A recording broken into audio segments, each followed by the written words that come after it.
हम लोगों ने POS स्टडी किया था ग्रुप थ्योरी में। POS stand for plane of symmetry, जिसको डिनोट किया जाता है सिग्मा से। और हमने कहा था कि जब भी आप प्लेन ऑफ सिमेट्री को डिस्कस करोगे, सिग्मा आपके पास आते हैं तीन तरह के। पहले को हमने कहा था sigma V, which is vertical plane of symmetry. दूसरा हमारे पास आया था sigma H, this is small h, जिसको हमने कहा था हॉरिजॉन्टल प्लेन ऑफ सिमेट्री। और तीसरा हमने कहा था कि हमारे पास होता है सिग्मा D, जिसको हम कहते हैं डाईहेड्रल प्लेन ऑफ सिमेट्री। और हमने जो सारा डिटेल लेक्चर दिया था उसको अगर थोड़ा सा ब्रीफ करें तो हमारे पास सिग्मा वर्टिकल कौन सा सिग्मा होता है, जब हमारे पास जो प्लेन ऑफ सिमेट्री है वो प्रिंसिपल एक्सिस के अगर पैरेलल हो तो इसको हम कहते हैं वर्टिकल। अगर ये हमारे पास perpendicular, this is sign of perpendicular और this is sign of parallel. अगर हमारे पास परपेंडिकुलर हो plane of symmetry principal axis के, एक्सिस हमारे पास दो तरह के होते हैं, principal axis and subsidiary axis. अगर प्रिंसिपल एक्सिस के परपेंडिकुलर है तो फिर हम इसको कहते हैं हॉरिजॉन्टल प्लेन ऑफ सिमेट्री। और थर्ड हमारे पास आया था डाईहेड्रल। अब आज का जो हमारा टॉपिक है उसमें हम डिस्कस करेंगे what is dihedral plane of symmetry. Dihedral plane of symmetry, जहाँ भी आप इसके बारे में स्टडी करोगे वहाँ पर वो आपको यही कहेंगे कि आपके पास दो पॉइंट हैं जिनको आपने हमेशा याद रखना है। एक्चुअली जब मैं अपनी आसानी के लिए काम करती हूँ तो मैं कहती हूँ कि हमारे पास 3 पॉइंट्स हैं जिनको हमने हमेशा याद रखना है। आप इनको 2 भी कह सकते हो या फिर 3 भी कह सकते हो। पहली बात, हमारे पास किन मॉलिक्यूल्स के अंदर dihedral plane of symmetry present होगा?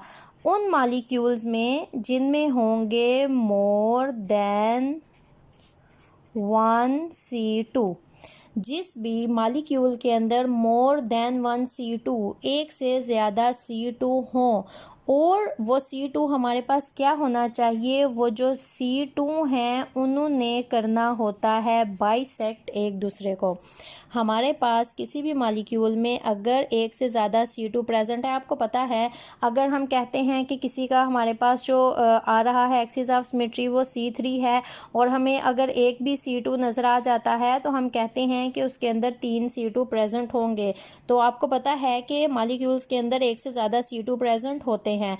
तो अगर किसी भी मॉलिक्यूल के अंदर एक से ज़्यादा C2 प्रेजेंट हैं तो कंडीशन इज़ कि उन्होंने एक दूसरे को करना है बाइसेक्ट। ये हमारे पास आती है पहली कंडीशन।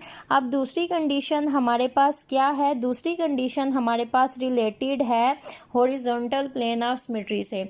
अब हमारे पास जो कह सकते हैं कंडीशन आती है कि किस मॉलिक्यूल में डाईहेड्रल प्लेन ऑफ सिमेट्री होगी, उस मॉलिक्यूल के अंदर dihedral plane of symmetry present होगी। पहली बात तो अगर तो उसके अंदर सिग्मा H प्रेजेंट है, मतलब कि जो आपका प्लेन ऑफ सिमेट्री है वो परपेंडिकुलर है प्रिंसिपल एक्सिस के, तो हमारे पास हॉरिजॉन्टल प्लेन ऑफ सिमेट्री होगा। तब हमारे पास जो सिग्मा D है वो प्रेजेंट नहीं होगा। अगर आपके पास सिग्मा H प्रेजेंट है तो सिग्मा D प्रेजेंट नहीं होगा।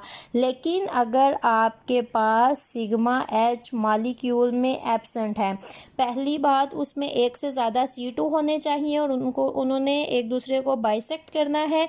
दूसरी बात, उसके अंदर सिग्मा H प्रेजेंट नहीं होना चाहिए। अगर उसमें सिग्मा H प्रेजेंट नहीं होगा तो फिर जो उसके सिग्मा V होते हैं उनको सिग्मा D कहा जाता है। अब ये बातें सुनने में समवट कॉम्प्लिकेटेड लगती हैं, लेकिन जब हम एग्जाम्पल लेंगे और इसको सॉल्व करेंगे तो फिर ये बातें आपको आसान लगेंगी। तो हम पहले पॉइंट के ऊपर अगर ज़्यादा करें, कंसंट्रेट समझने की कोशिश करें ये किस तरह से एप्लीकेबल है, तो मैं एक एग्जाम्पल लेती हूँ वाटर मॉलिक्यूल की। अब वाटर मॉलिक्यूल को अगर आप देखो तो सबसे पहले ये हमारे पास आ जाता है यहाँ पर C2 इसमें हमारे पास प्रेजेंट है। अब आपके पास ये प्रेजेंट है प्रिंसिपल एक्सिस और ये ही प्रेजेंट है हमारे पास इसका प्लेन। ये प्लेन है ये ही प्रिंसिपल एक्सिस है और दूसरा प्लेन ऐसे है, मतलब ये देखिए ये हमारे पास यहाँ से पास हो रहा है और ये भी ऐसे है, तो ये हमारे पास आता है पैरेलल। अगर परपेंडिकुलर होता तो इसको इस तरह से स्टैंडिंग पोजीशन में आता था, तब हमारे पास ये होना था प्रिंसिपल एक्सिस। तो यहाँ पर जो हमारे पास सिग्मा एच है वो प्रेजेंट नहीं है। अगर सिग्मा एच प्रेजेंट नहीं है तो फिर हम कहते हैं कि जो सिग्मा वी हैं उन्हीं को हम सिग्मा डी कहेंगे। लेकिन पहली कंडीशन हमारे पास ये थी कि उसमें मोर देन 1 C2 होने चाहिए और उन्होंने एक दूसरे को करना होता है बाइसेक्ट। तो दूसरी कंडीशन थी कि सिग्मा एच प्रेजेंट नहीं होना चाहिए, तो सिग्मा वी सिग्मा डी होंगे। अब यहाँ पर सिग्मा एच प्रेजेंट नहीं है, सिग्मा वी प्रेजेंट हैं, तो वो सिग्मा डी नहीं होंगे। क्यों? क्योंकि जो हमारी पहली कंडीशन है कि एक से ज़्यादा C2 हो और वो बाइसेक्ट करें, वो फुलफिल नहीं हो रही। तो ये मैंने एग्जांपल इसलिए दी है। तो यहाँ पर सिग्मा डी प्रेजेंट नहीं है, यहाँ पर सिग्मा वी ही आएगा। ये एग्जांपल मैंने इसलिए कोट की है क्योंकि ये आपके पास 2 पॉइंट्स आते हैं, आप 2 पॉइंट्स कह लो या इसको एक और पॉइंट दे के 3 पॉइंट कह लो। ये अगर आपके पास फुलफिल होंगे सारे के सारे तो तब ही आप कहोगे कि इस मॉलिक्यूल के अंदर dihedral plane of symmetry present है। अगर कोई एक पॉइंट भी इन दोनों कंडीशन में से कोई एक कंडीशन भी फुलफिल नहीं हो रही तो इसका मतलब है कि dihedral plane of symmetry present नहीं है। क्लियर? तो अब मैं एक वो एग्जांपल लूँगी जिसमें dihedral plane of symmetry present है और उसके लिए बेस्ट एग्जांपल हमारे पास आती है ईथेन। Ethane CH3। अब अगर मैं इसके स्ट्रक्चर को ओपन करके लिखूं तो आपको पता है कि ये टेट्राहेड्रल हैं। तो अगर मैं ड्रा करूं तो ये देखें, यहाँ पर ड्रा करते हैं carbon and this is other carbon. अब ये देखें, अगर मैं इसको करेक्टली ड्रा करूँ जिस तरह से हमने इसके ऊपर काम करना है, एक हाइड्रोजन है यहाँ पर, एक हाइड्रोजन यहाँ पर, एक हाइड्रोजन यहाँ पर। अब ये देखें, एक हाइड्रोजन है यहाँ पर, एक हाइड्रोजन है यहाँ पर और एक हाइड्रोजन है हमारे पास यहाँ पर। This is ethane molecule. अब आपने स्टडी करना है कि इसमें dihedral plane of symmetry present है या नहीं। तो सबसे पहले जो चीज़ हमने देखनी है, हमने इसका एक्सिस ऑफ सिमेट्री देखनी है, फिर हमने इसकी प्लेन ऑफ सिमेट्री देखनी है। तो अब ये देखें, सबसे पहले अगर मैं यहाँ पर लेती हूँ प्लेन और इसको मैं करती हूँ रोटेट, ये देखने में थोड़ा सा कॉम्प्लिकेटेड है।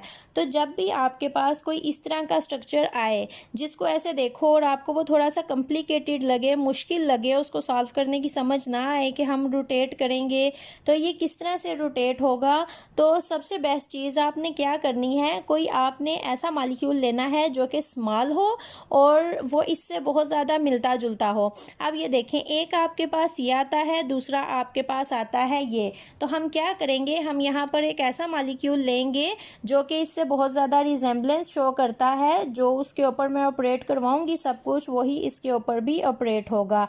तो आपने BF3 को स्टडी किया हुआ है, अब अगर आप इसको देखो तो ये BF3 जैसा है। अब ये देखिए, अगर मैं यहाँ से इसको प्रिंसिपल एक्सिस मानती हूँ और इसको रोटेट करवाती हूँ तो ये इस तरह से रोटेट होगा, 1 2 3। ये 1 2 की जगह पे आ जाएगा, 2 3 की जगह पे आ जाएगा और 3 1 की जगह पे चला जाएगा, मतलब कि ये इस तरह से रोटेट होगा। तो अगर मैं सबसे पहले कहती हूँ कि ये है मेरे पास एक्सिस, पहला मैंने एक्सिस ऑफ सिमेट्री ये लिया है। अब ये देखें, अगर मैं इसको इस तरह से करवाऊँगी रोटेट, तो ये अब रोटेट किस तरह से होगा, ये इस तरह से रोटेट होगा। देखें, यहाँ पर एक कार्बन है, अगर इसको लेते हैं, ये देखें यहाँ पर एक कार्बन है, यहाँ पर सेकंड कार्बन है, इसका एक यहाँ पर हाइड्रोजन है, एक नीचे है और एक ऊपर है, इसका यहाँ पर हाइड्रोजन है, यहाँ पर और नीचे और ऊपर। और जब मैं इसको इस तरह से रोटेट करवाऊंगी तो ये इस तरह से रोटेट करता जाएगा और रोटेट करने पे हमारे पास क्या होगा, ये वाला हाइड्रोजन इसकी पोजीशन ले लेगा, ये वाला हाइड्रोजन इसकी पोजीशन ले लेगा, ये वाला हाइड्रोजन इसकी पोजीशन लेगा। सेम इज़ हेयर, ये वाला हाइड्रोजन इसकी पोजीशन लेगा, ये इसकी पोजीशन लेगा और ये वाला हाइड्रोजन हाइड्रोजन इस तरह इसकी पोजीशन लेगा। तो इस तरह से ये यहाँ पर मेरे पास प्लेन प्रेजेंट है और जब मैं इसको इस तरह से रोटेट करवाऊंगी, जिस तरह से मैं BF3 को इस तरह से रोटेट करवाती हूँ तो ये यहाँ पर इस तरह से रोटेट करता जाता है। क्लियर। तो यहाँ पर एक्सिस ऑफ सिमेट्री मेरे पास प्रेजेंट है। अगर मैं यहाँ पर एक्सिस ऑफ सिमेट्री देखूँ तो ये 3 हमारे पास रोटेट कर रहे हैं। BF3 का तो आपको याद है वहाँ पर हमारे पास होता है C3, तो यहाँ पर हमारे पास आ जाएगा C3 एक्सिस। उसके बाद हमने देखने हैं कि यहाँ पर C2 प्रेजेंट है या नहीं। जब हम एक्सिस ऑफ सिमेट्री देख रहे हैं तो पहले हम सारे एक्सिस देखेंगे, फिर उसके बाद हम प्लेन पे आएंगे। तो पहले अब हम देखेंगे कि यहाँ पर C2 प्रेजेंट है या नहीं।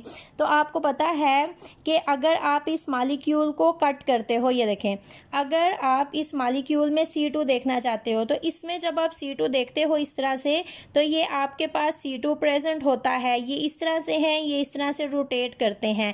यहाँ पर भी अगर आप देखते हो ये इस तरह से है और ये इस तरह से रोटेट करता है।